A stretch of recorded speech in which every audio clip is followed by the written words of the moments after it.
લોયા 11 તો હું જોરમાં બોલીશ ને. જો સ્વામિનારાયણ હરે, સ્વામિનારાયણ હરે. તારીખ આજે 11 જૂન 2024, બરાબર. આજે આપણે આ લોયાનું 11મું વચનામૃત જોઈએ છે. આ વચનામૃત આપણા માટે બહુ ઇમ્પોર્ટન્ટ છે. કેમ ઇમ્પોર્ટન્ટ છે કે ભાઈ આપણે કાયમ શું છે કે ભાઈ કોઈ પણ વાત કરતા હોય તો આપણે એવું માનતા હોઈએ કે ભાઈ શાસ્ત્રો યોનિતવાદ, શાસ્ત્રોમાં જે પ્રમાણે કહ્યું છે એ પ્રમાણે વર્તવાનું છે.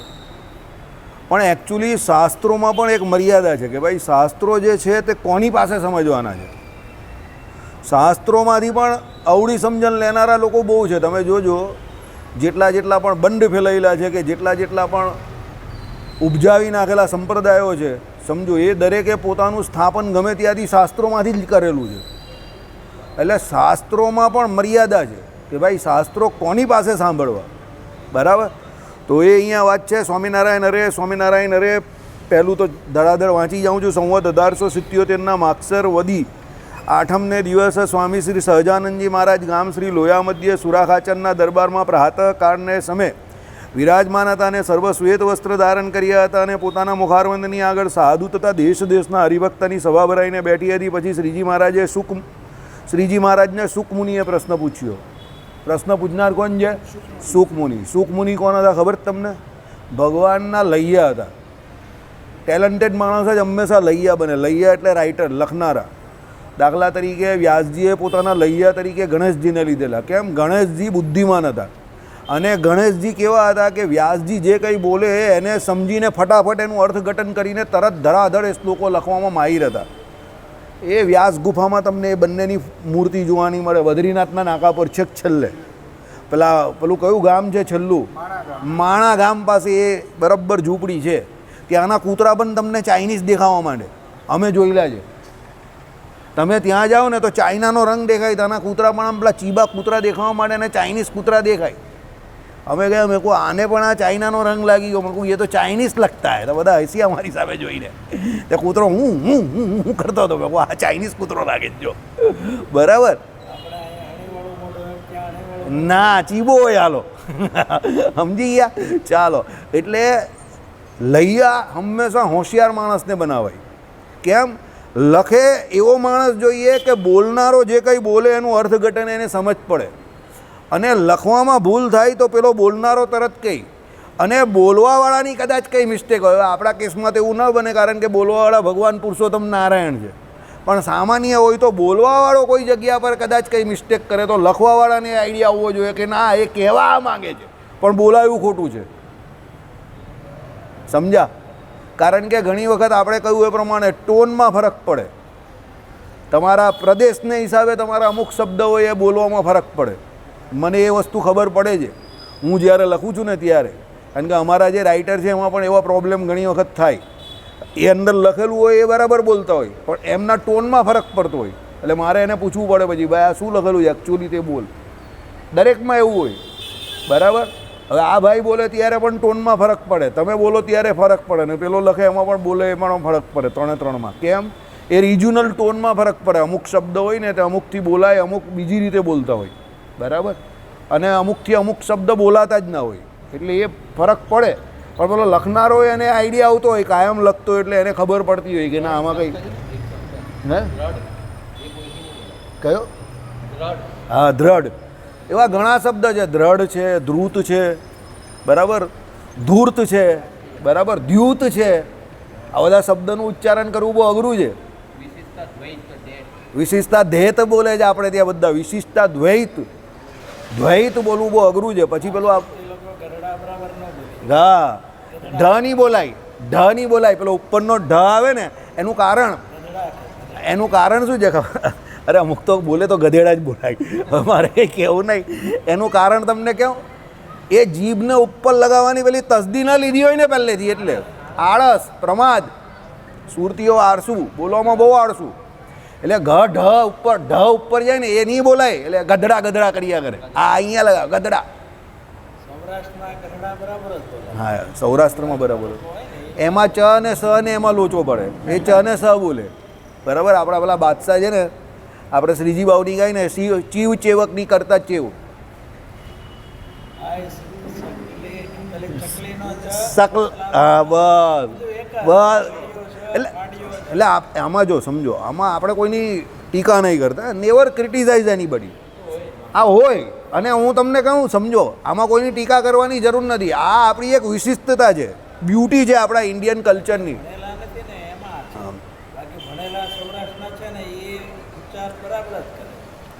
ભણેલા ઉચ્ચાર બરાબર કરે ને તો પણ ઘણી જગ્યા પર એ શબ્દના ઉચ્ચારણમાં ફેર પડે. દાખલા તરીકે સાઉથ ઇન્ડિયન ભણેલા બહુ હોય, પણ સાઉથ ઇન્ડિયન જે ઇંગ્લિશ બોલે અને બીજા જે ઇંગ્લિશ બોલે એમાં ફરક પડે જ તમને.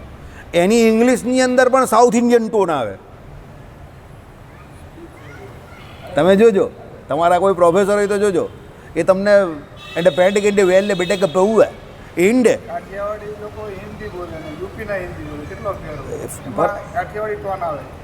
હા. એટલે એ છે ને આને કોઈ આની ટીકા કરવા જેવી નથી, સમજો. આ ટીકાસ્પદ વાત નથી, આ બ્યુટી છે કે દરેક અલગ અલગ રીતે અલગ અલગ જગ્યા પર આ પ્રમાણે આવું થતું હોય. પણ જે રાઇટર છે એને સમજ પડી જવી જોઈએ કે આ ત્રુટિ છે, કે આ યુનિકનેસ છે. એટલે એને એકચ્યુઅલ જે અર્થ હોય કે શબ્દ હોય તે ખબર પડવો જોઈએ, તો ગરબડ ન થાય. બરાબર. ચાલો, શુક મુનિ કોણ હતા? ભગવાનના બરાબર. એટલે બહુ વચનામૃત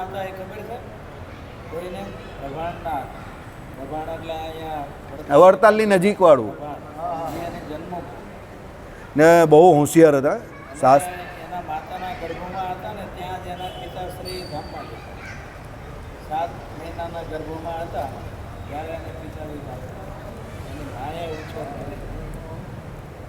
આપણા વચનામૃતના જે સંગ્રહ કરતા 4 સંતો એમાં શુકાનંદ સ્વામી પણ છે અને બહુ ટેલેન્ટેડ હતા.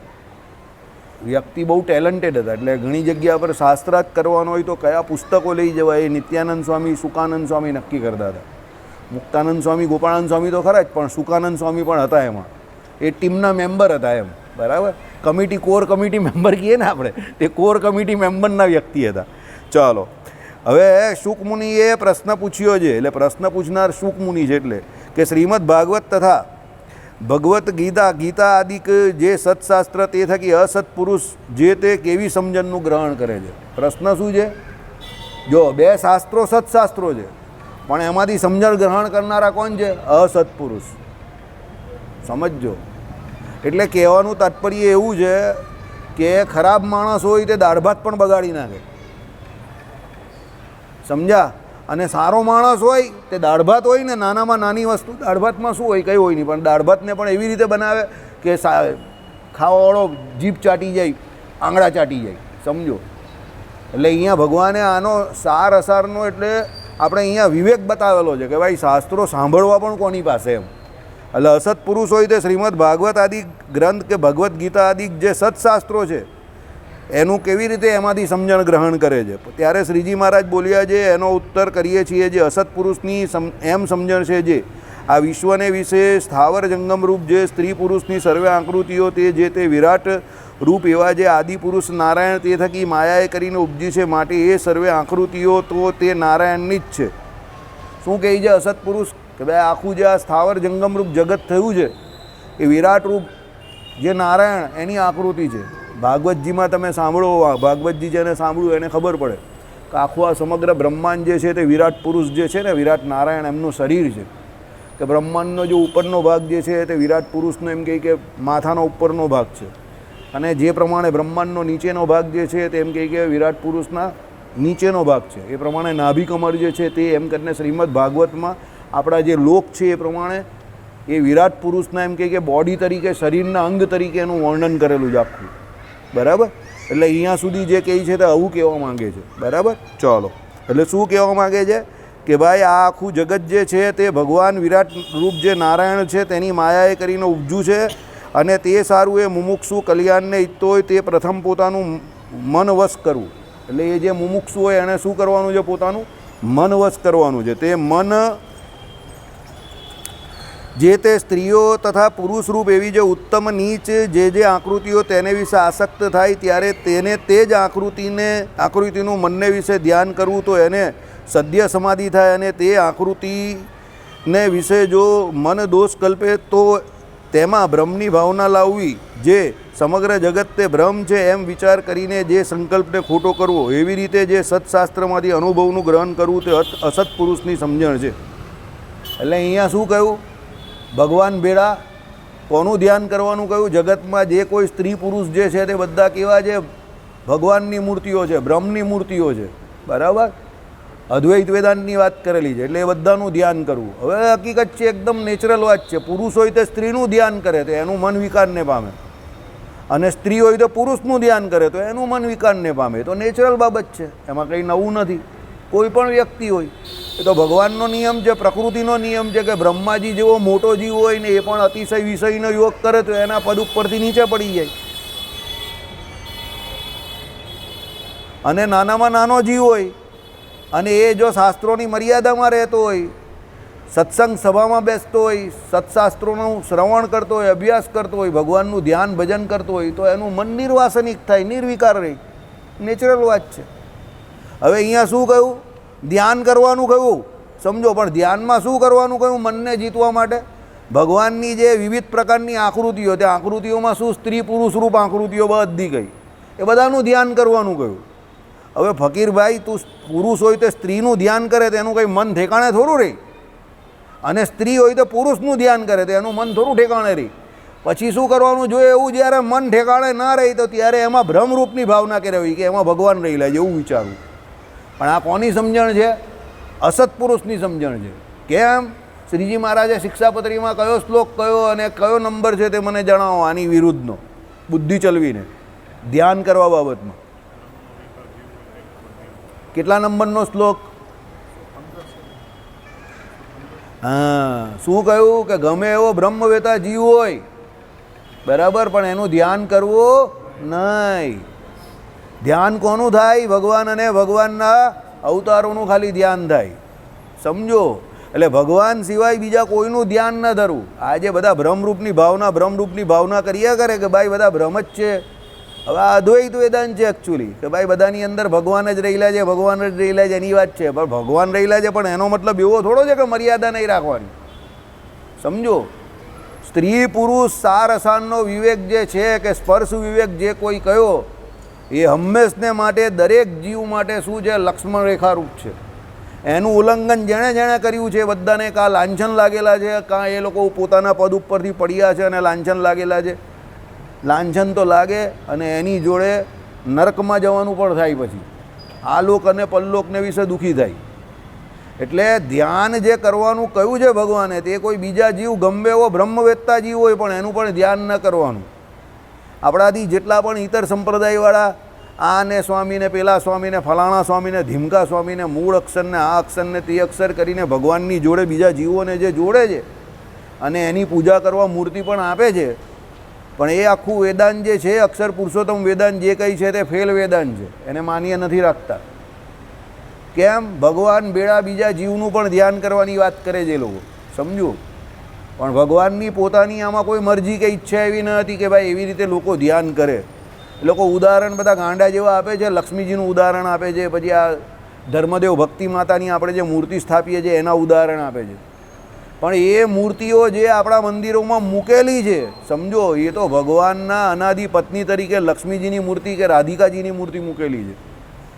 અને પેલી બાજુ ધર્મદેવ અને ભક્તિ માતા જે છે તે અક્ષરધામમાં પણ ભગવાનના માતા પિતા, એટલે અક્ષરધામમાં પણ એ લોકો બિરાજમાન છે અને એ ભગવાનના માતા પિતા રૂપે કરેલી છે એ મૂર્તિઓની સ્થાપના.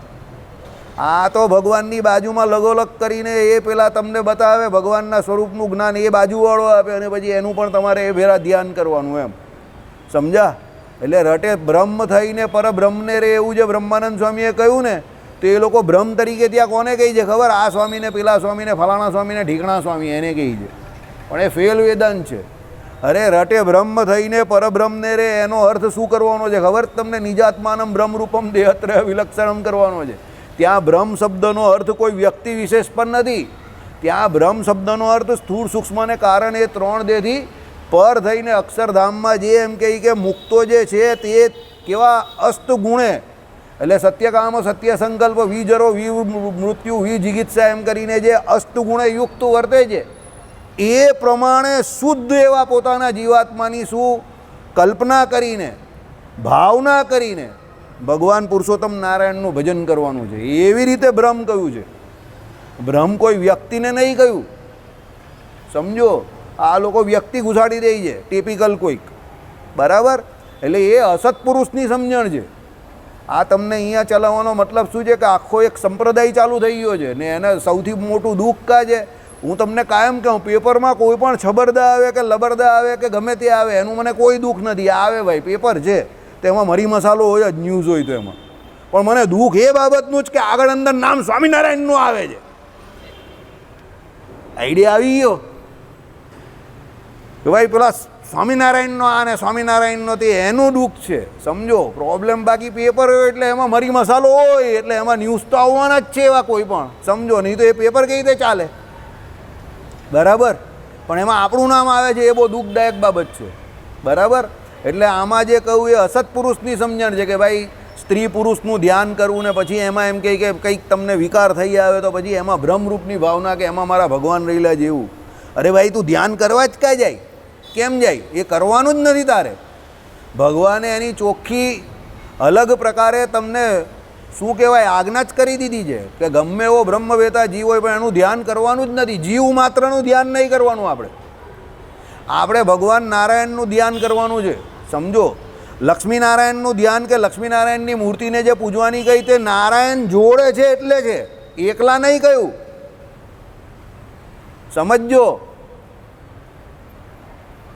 એ એની જોડે છે અને એ એમની શક્તિ છે અનાદિ, સમજો, બરાબર. અને કેશુ સ્વામી કહેતા હતા એ પ્રમાણે કે ભાઈ પાછા જે લોકો એવું, હવે આનાથી ઉલટા બી છે પાછા. આપણે ત્યાં બધી એટલી બધી, આપણે ત્યાં કોઈ પણ વિષય વસ્તુને લેવી હોય ને તો બધાને અલગ અલગ લેવા પડે. પાછા અમુક એવા છે કે રાધિકાજીને લક્ષ્મીજીની મૂર્તિને જોતા પણ નથી, એવા પણ છે પાછા. બધી બહુ અલગ અલગ પ્રકારની નોટો છે આપણે ત્યાં, બરાબર. રિઝર્વ બેંક ઓફ ઇન્ડિયા બી પસ્તાઈ છે કે આ લોકો યાર નવા નવા બધા એવા આવી ગયેલા છે. તો એના માટે પણ કહેવાનું છે, આપણા માનનીય કેશવ પ્રસાદ દાસજી કહેતા હતા એ પ્રમાણે કે ભાઈ લક્ષ્મીજી અને રાધિકાજી જે કોઈ છે તે ભગવાનના અનાદિ પત્ની છે, પણ આપણા તો ભગવાન જેમ પિતા સ્વરૂપ તેમ એ આપણા માતા સ્વરૂપ છે. તો એ ત્યાગીઓને પણ માતા સ્વરૂપ જ છે, સમજો. જે કોઈ ત્યાગી છે એના પણ એના પ્રત્યે માતૃભાવ જ રાખવાનો છે, રાધિકાજી અને લક્ષ્મીજી પ્રત્યે. તો એમાં એને જોવામાં કંઈ વાંધો નથી. ભગવાનની જોડે એના દર્શન કરવામાં કોઈ પાપ નહીં થઈ જતું કે એમાં કંઈ ખોટું નહીં થઈ જતું. પછી પેલો લક્ષ્મીનારાયણ દેવની સામે જઈને આમ અડધો ઊભો રહી અને આમ પેલું ફાળિયું બહાર કાઢીને ઊભો રહી. રાધિકાજીને પેલા હરિકૃષ્ણ મહારાજ પાસે સીધો અંદર ચાલ્યો જાય વડતાલમાં ખૂણામાં, અને આ બાજુ રાધિકા કૃષ્ણના દર્શન જ નહીં કરે ને આ બાજુ લક્ષ્મીનારાયણ દેવ પાસે તો ઊભો જ નહીં રહી બંડિયાઓ કોઈ પણ. એ લોકોને લક્ષ્મીનારાયણ દેવ પ્રત્યે શું વાંધો જ કંઈ ખબર જ નહીં પડતી.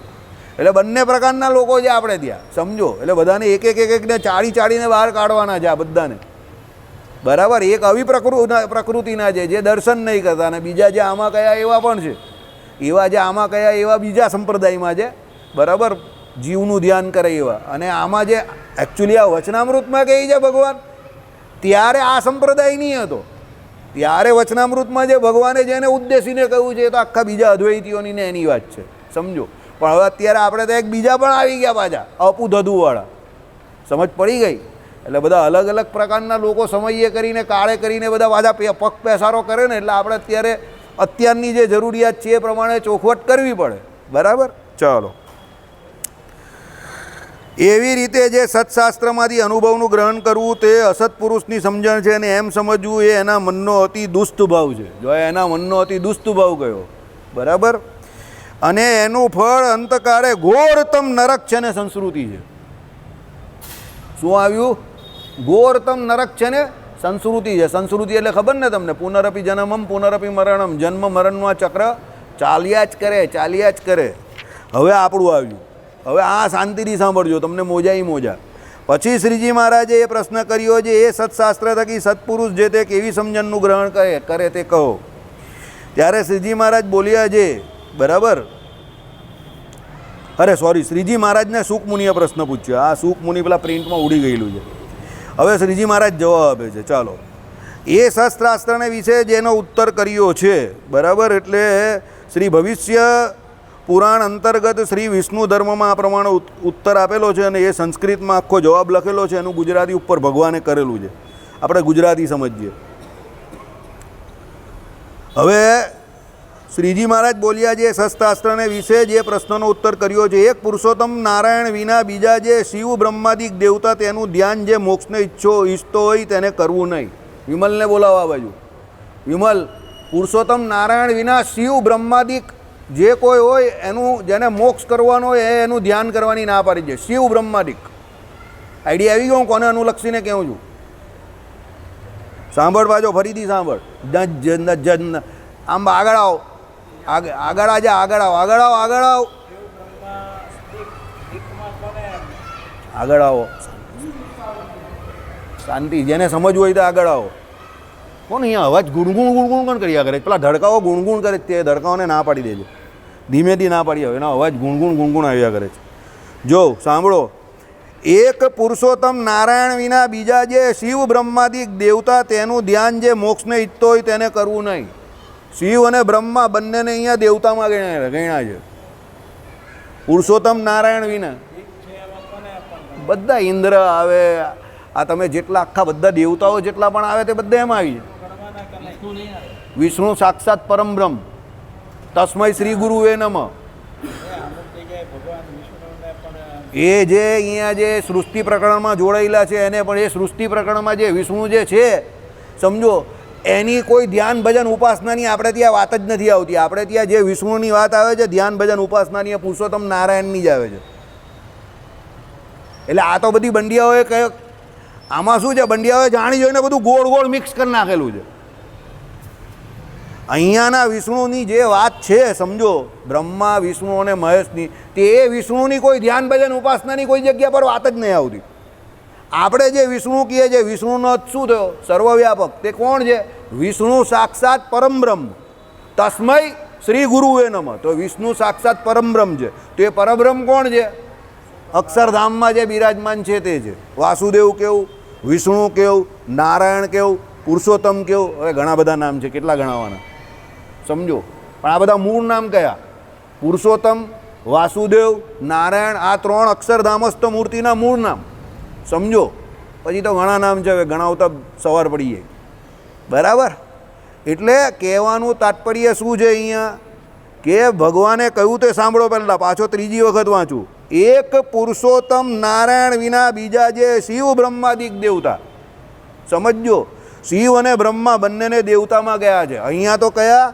આગળ એક પેલું વચનામૃત જે ધ્યાનનું આવી ગયું છે, આપણે અહીંયા ચલવેલું છે, એમાં પણ કહ્યું કે શિવજી જેવા હોય કે બ્રહ્માજી જેવા હોય તે પણ એમ કહે કે જો આ પ્રમાણે ન વર્તે તો એની સ્થિતિમાંથી પડી જાય. તો એ સ્થિતિમાંથી પડી જાય એવું કહ્યું તો કેમ કહ્યું હોય? એ ભગવાન પુરુષોત્તમ ન હોય તો જ, નારાયણ હોય તો પડે જ નહીં ને. નારાયણનું તો પ્રથમના 73માં શું કહ્યું કે ગમે એવી સાથે, હવે યોગેશ્વર ગયા એમને, સર્વ યોગીઓના ઈશ્વર કોને ગયા? શ્રી કૃષ્ણ ભગવાનને. કેમ ગયા? કે ભાઈ એ જ એકાંતમાં સ્ત્રીનો યોગ કરે તો પણ એને કોઈ પણ પ્રકારનું શું વિકાર થતો નથી સમજો.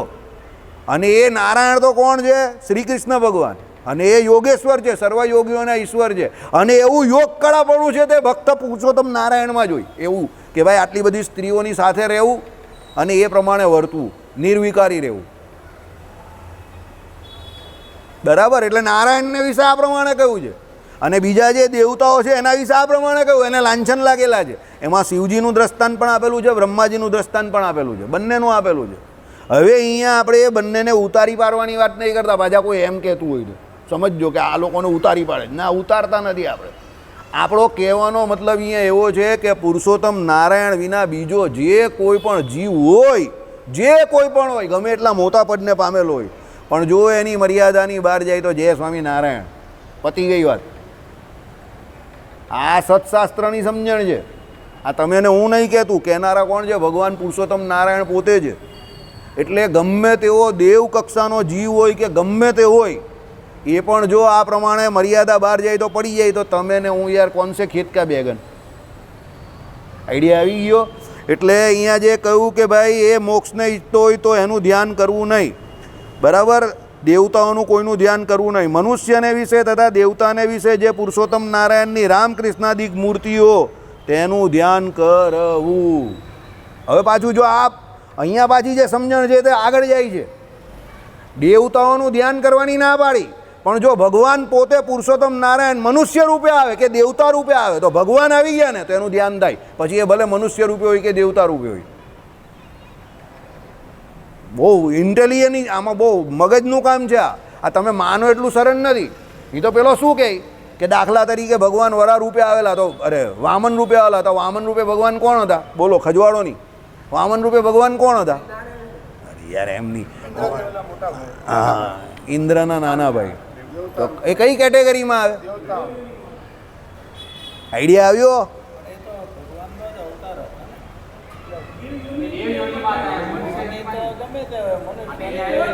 અરે સાંભળો, હું અહીંયા એ ક્લેરિફિકેશન જરૂરી છે. અહીંયા આગળની લાઈનમાં શું આવ્યું? એક પુરુષોત્તમ નારાયણ વિના બીજા કોઈ પણ દેવતા હોય તો એનું ધ્યાન ન કરવું. સાંભળો. અને એના પછીની લાઈનમાં શું આવ્યું? કે ભગવાન પુરુષોત્તમ નારાયણ પોતે મનુષ્ય યોનિમાં આવે કે દેવ યોનિમાં આવે, ગમે તે યોનિમાં આવે રામકૃષ્ણાદિક રૂપે, તો એનું ધ્યાન થાય. આ સમજવું બહુ અઘરું છે. આમ બાજુ તમે જેવો માનો એટલો સરળ નથી આ, સમજજો. ઉપરની લાઈનમાં દેવતાનું ધ્યાન કરવાનું ના પાડી, પણ ભગવાન પોતે પણ દેવ યોનિમાં આવે. તે વામનજી દેવ હતા, દેવ યોનિમાં હતા. અને આપણે ત્યાં રામકૃષ્ણાદિક રૂપે મનુષ્ય યોનિમાં કોણ આવ્યું? એટલે ભગવાન પુરુષોત્તમ નારાયણ આવ્યા ને. રામ છે, શ્રી કૃષ્ણ છે, ઘનશ્યામ મહારાજ છે, આપણા જે કંઈ કેવું તે તમે, તો આ બધા ભગવાનના જ અવતાર છે. તો ભગવાન મનુષ્ય રૂપે આવેલા, બધી મનુષ્ય જેવી તો ક્રિયા કરતા હતા. રામજી સીતાજીને પેલો ઉપાડી ગયો રાવણ તો રોતા હતા, તો મનુષ્ય જેવી જ ક્રિયા કરીને ત્યારે. સમજો. સુગ્રીવને ને વિભીષણ જોડે ભગવાને શું કર્યું?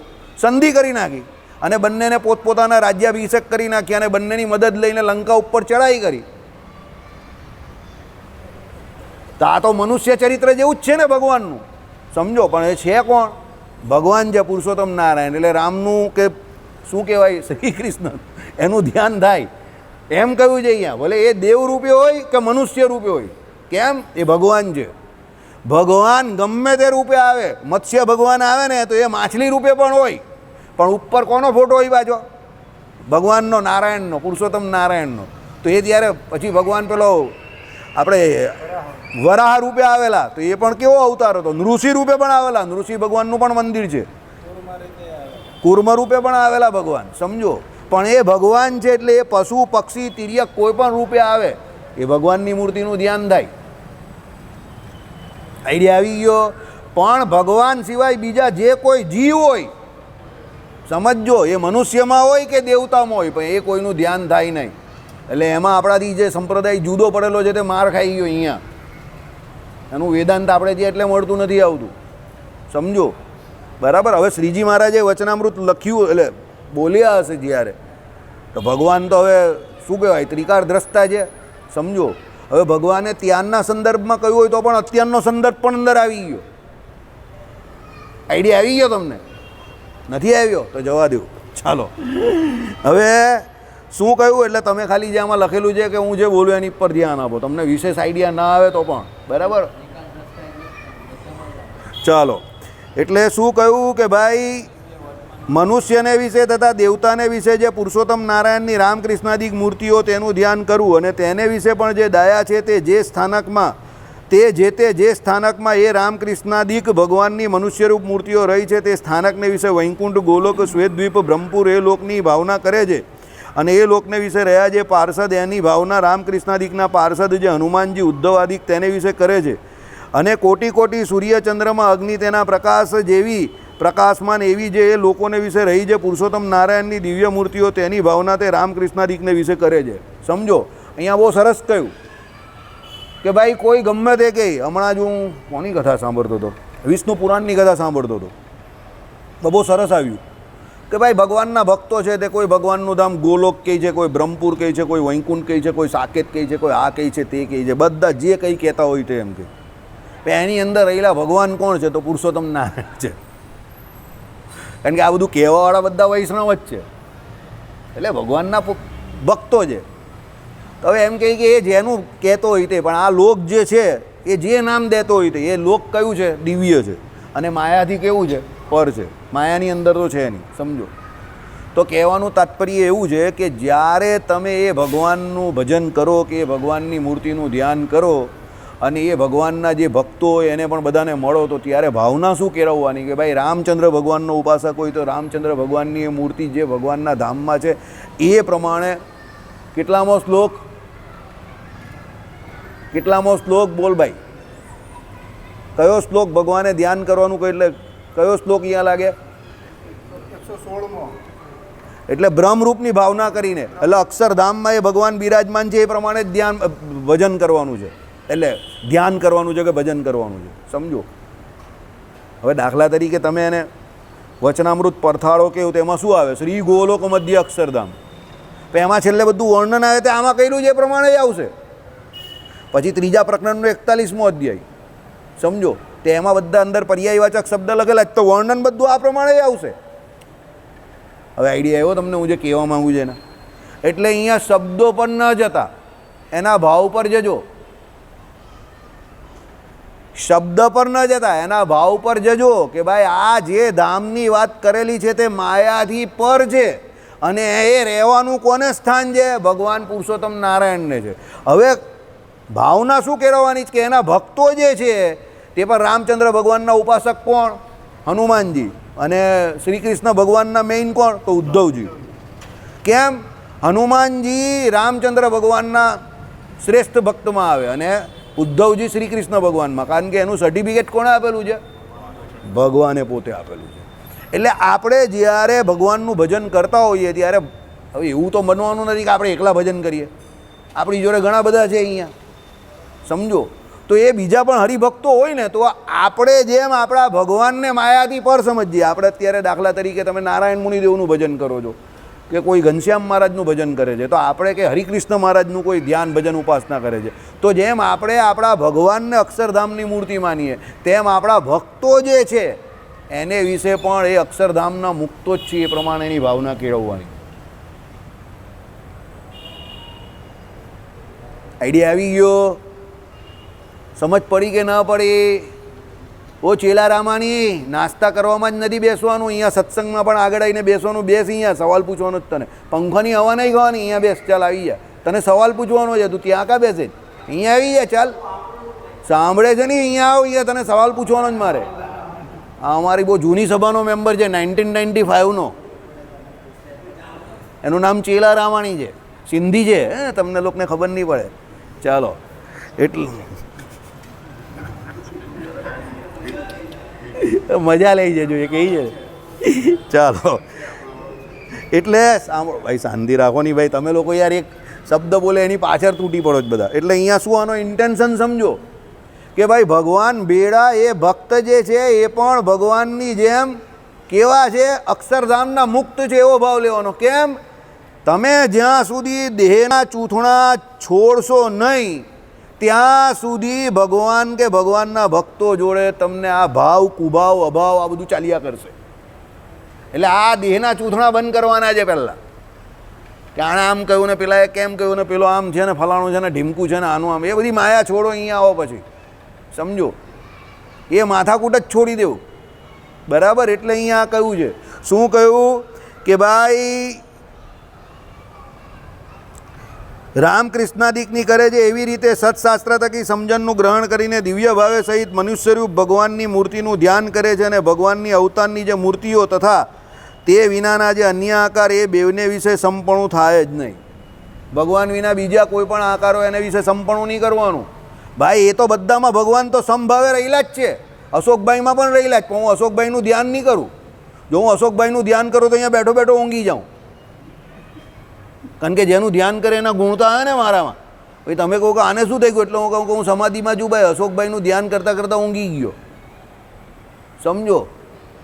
પેકેટનું ધ્યાન કરું તો અહીંયા બેઠો બેઠો વાસીડું વારતો થઈ જાઉં, આમ આમ કરતો. તમે કહો કે આને શું થઈ ગયું, એકદમ વાસીડું વારતો થઈ ગયો. અહીંયા ઉઠ્યા ને પાછા ઓલા શિક્ષાપત્રીમાં શ્લોક નંબર 29 ને શિવ અને નારાયણનું એકાત્મ. હા હા, તે એ શરીરી ભાવે કરીને કહ્યું છે.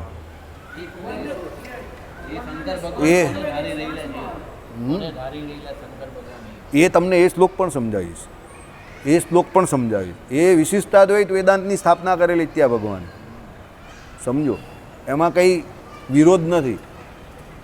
બરાબર, કે નારાયણ અને શિવજીનું એકાત્મપણું જાણવું, કારણ કે વેદને વિશે બંનેનું ભ્રમરૂપે કરીને પ્રતિપાદન કરેલું છે. સમજો, રામેશ્વર ભગવાનની જ્યારે સ્થાપના કરી, કોણે કરી? રામ ભગવાને. તો એના જે સંસ્કૃત જાણતા હોય એને ખબર પડે, એના સમાસ જે છૂટા પડે છે તે બે રીતે પડે છે. એક રામના ઈશ્વર અને બીજું રામ જેના ઈશ્વર છે તે. બરાબર, એટલે એ પ્રમાણે. એટલે કહેવાનું તાત્પર્ય એવું છે અહીંયા કે ભાઈ ભ્રમરૂપે કરીને શિવજી જે છે તે કાયમ માટે ભગવાનનું ભજન કરી રહેલા છે. એટલે શિવજી સૌથી મોટા વૈષ્ણવ છે. શિવજી જેવો વૈષ્ણવ કોઈ નથી. એટલે એમનું ભ્રમરૂપે કરીને પ્રતિપાદન કરેલું છે કે ભાઈ એ પોતે એ ભગવાનનું ભજન એવું કરી રહેલા છે એટલે કહ્યું છે. પણ એ શિવજી જે છે એને કયા કે ભાઈ એ ભ્રમરૂપે એટલે કહ્યું શું છે કે એ ભગવાન નારાયણનું ધ્યાન કરે છે એટલે એમને એવા પરમ વૈષ્ણવ કયા છે. અને ભગવાન નારાયણ છે તે સમજો તે શું છે કે ભાઈ આ લોકમાં કોઈ પણ પ્રકારના કષ્ટનું નિવારણ કરવા માટે શિવજીનું શિવલિંગની સ્થાપના કરી ભગવાન પુરુષોત્તમ નારાયણ. એ મર્યાદાની સ્થાપના કરી. કેમ કે બધા અંદર અંદર લડાઈ ઝઘડો ન કરે ને એટલે. સમજો, બરાબર. અહીંયા જે વાત કરેલી છે તે સત્પુરુષની સમજણ અને મોક્ષ માટે કરેલી છે. કોઈ પણ જીવને મોક્ષ જોઈતો હોય તો મધ્યનું 31મું વચનામૃત. એક વસ્તુ યાદ રાખજો, સમજણ બહુ કોન્ક્રીટ રાખવાની છે. શું કહ્યું એમાં? વાસુદેવ, શંકરસન, અનિરુદ્ધ અને પ્રદ્યુમ્ન. બરાબર, એમાં 3 મૂર્તિ કઈ કઈ? પહેલી સગુણ, અને નિર્ગુણ કોને કયા? વાસુદેવને. તો જીવ જ્યારે નિર્ગુણ એવા ક્ષેત્રજ્ઞ એવા વાસુદેવ ભગવાનનું ધ્યાન ભજન ઉપાસના કરે ત્યારે કોને પામે? અને સગુણપણે આ 3ને ભજે ત્યારે કોને પામે? આઈડિયા આવી ગયો? હવે કઈ છે બધી કોની મૂર્તિ? ભગવાનની જ કઈ જ ને? શ્યોર 100% ભગવાનની જ કઈ છે. બરાબર, પણ કહેવામાં એના અર્થઘટનમાં ફેર છે, કામકાજમાં ફેર છે. પેલી મૂર્તિ સગુણ કઈ છે? સગુણ એટલે સૃષ્ટિ પ્રકરણમાં જોડાયેલી છે. એટલે એ તમને ધર્મ, અર્થ અને કામ એ 3 પુરુષાર્થની સિદ્ધિ આપે. પણ ચોથો જે મોક્ષ જે છે એ તમારે જોઈતો હોય તો વાસુદેવ પાસે જ આવવું પડે. સમજો, હું અમારી વાત નહીં કરતો, પેલા વાસુદેવની વાત કરું છું. કેમ? એ નિર્ગુણ છે, એને કોઈ બાયરી છોકરા નથી લાગતા એ જગ્યા પર. નિર્ગુણનો બાયરી છોકરા વગરનો નહીં. સત્વ, રજ અને તમ એ 3 ગુણથી પર વર્તે છે. એમણે કોઈ પણ માયાના ગુણનો સ્વીકાર નહીં કર્યો એટલે એ વાસુદેવ કયા. એટલે જ્યારે તમને મોક્ષ જોઈતો હોય ચોથો પુરુષાર્થ તો તમારે કોની ઉપાસના કરવી પડે? વાસુદેવ ભગવાનની. હવે સાહેબને ક્લિયર થયું હશે. હવે ભગવાનની જ મૂર્તિ છે આ. નહીં એટલે એમાં હા, એટલે પ્રસંગોપાત વાત હોય. સમજો ભાઈ, અનિરુદ્ધ, પ્રદ્યુમ્ન અને શંકરસન એ 3 પણ ભગવાનની મૂર્તિ જ કઈ છે, નોટ લેસ દેન ગોડ. પણ એક એવી મૂર્તિ કઈ? સગુણ મૂર્તિ કઈ. હવે જેનું જે કામ હોય એ પ્રમાણે વર્તે ને.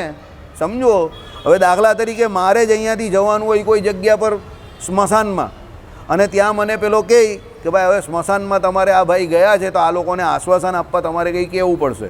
તો સ્મશાનમાં જઈને આશ્વાસન આપવાનું હોય તો એમાં તો કંઈ મેં નીકળ્યા એવું તો કંઈ ગવાય નહીં. એમાં તો આશ્વાસનના જ શબ્દો ગવાય ને. અને કોઈના લગ્નમાં જવાનું હોય તો પછી મેં નીકળ્યા ચાલે. આઈડિયા આવી ગયો? વ્યક્તિ એક જ છે પણ 2 જગ્યા પર અલગ અલગ કામ છે. અહીંયા એવું છે.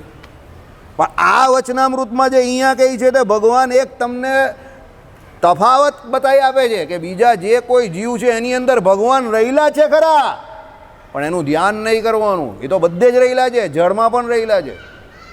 સમજો, જે ભગવાન દરેક જગ્યા પર સર્વવ્યાપકપણે રહેલા છે, જીવ પ્રત્યે રહેલા છે, એ જીવનું ધ્યાન નથી કરવાનું. પણ ભગવાન પુરુષોત્તમ નારાયણ એ દેવ રૂપે આવે કે મનુષ્ય રૂપે આવે એનું ધ્યાન કરવાનું છે. એટલે મોક્ષ માટે ફક્ત ને ફક્ત કોની શરણાગતિ લેવાની છે?